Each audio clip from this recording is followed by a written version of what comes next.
Hi అండి, welcome to Sahi kitchen. ఈరోజు మనం దోసకాయ పచ్చడి తయారు చేసుకుందాం. నోటికి ఏదైనా రుచిగా తినాలనిపించినప్పుడు ఈ పచ్చడి తయారు చేసుకొని తిన్నారంటే వేరే కూరలు ఏమీ అవసరం లేకుండా అన్నం మొత్తం ఈ పచ్చడితోనే తినేస్తారు. అంత బాగుంటుంది. కాబట్టి ఒక్కసారి ట్రై చేసి చూడండి. ఇప్పుడు ప్రాసెస్లోకి వెళ్దాం. ముందుగా ఒక దోసకాయని తీసుకుని శుభ్రంగా కడిగి పైన ఉన్న చెక్కు మొత్తం తీసేసుకోవాలి.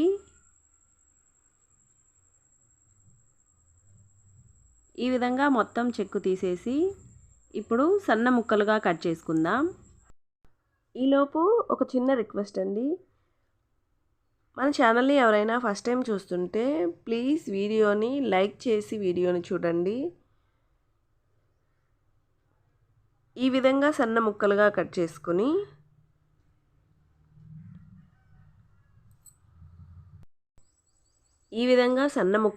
చేసుకుని ఇప్పుడు స్టవ్ పైన కడాయి పెట్టి 2 టేబుల్ స్పూన్ల నూనె వేసుకుని నూనె వేడెక్కిన తర్వాత 1 టేబుల్ స్పూన్ మినపప్పు అలాగే 1 టేబుల్ స్పూన్ ధనియాలు వేసుకొని ఫ్రై చేసుకోవాలి.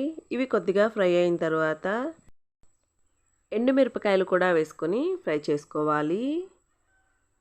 అలాగే 1/2 టేబుల్ స్పూన్ జీలకర్ర కూడా వేసుకొని ఒకసారి కలిపేసుకొని వీటిని ఒక ప్లేట్లోకి తీసుకొని బాగా చల్లారనివ్వాలి. ఇప్పుడు అదే కడాయిలో ముందుగా కట్ చేసిన దోసకాయ ముక్కలు అలాగే సన్నగా కట్ చేసిన టమోటాలు కొద్దిగా చింతపండు కూడా వేసుకొని ఒకసారి బాగా కలిపేసుకొని మూత పెట్టి బాగా మగ్గించుకోవాలి.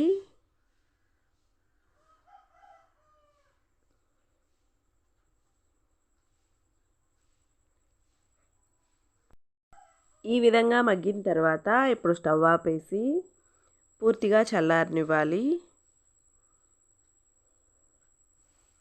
ఇప్పుడు మనం ఫ్రై చేసుకున్న అన్నిటినీ ఒక మిక్సీ జార్ తీసుకొని అందులోకి వేసుకోవాలి. ఇందులోనే కొద్దిగా కరివేపాకు 5-6 వెల్లుల్లి కూడా వేసుకొని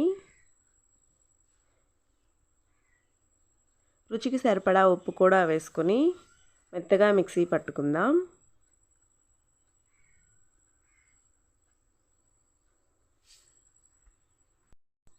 ఇప్పుడు పోపు కోసం స్టవ్ పైన కడాయి పెట్టి 1 టేబుల్ స్పూన్ నూనె వేసుకొని నూనె వేడెక్కిన తర్వాత కొద్దిగా ఆవాలు జీలకర్ర అలాగే ఎండుమిరపకాయలు కరివేపాకు కూడా వేసుకొని ఒకసారి బాగా కలిపేసి ఇప్పుడు మనం మిక్సీ పట్టుకున్న పచ్చడి వేసేసి ఒకసారి కలిపేసుకొని స్టవ్ ఆపేసుకోవాలి.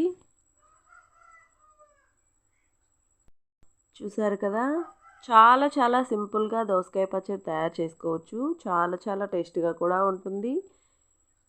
తప్పకుండా ట్రై చేయండి. ఈ వీడియో మీకు నచ్చినట్లయితే ప్లీజ్ వీడియోని లైక్ చేయండి, షేర్ చేయండి. అలాగే ఛానల్కి సబ్స్క్రైబ్ చేసుకొని బెల్ ఐకాన్ ప్రెస్ చేస్తే నేను పెట్టే వీడియోలు నోటిఫికేషన్లా మీ వరకు వస్తాయి. కాబట్టి తప్పకుండా సబ్స్క్రైబ్ చేసి సపోర్ట్ చేయండి. Thank you.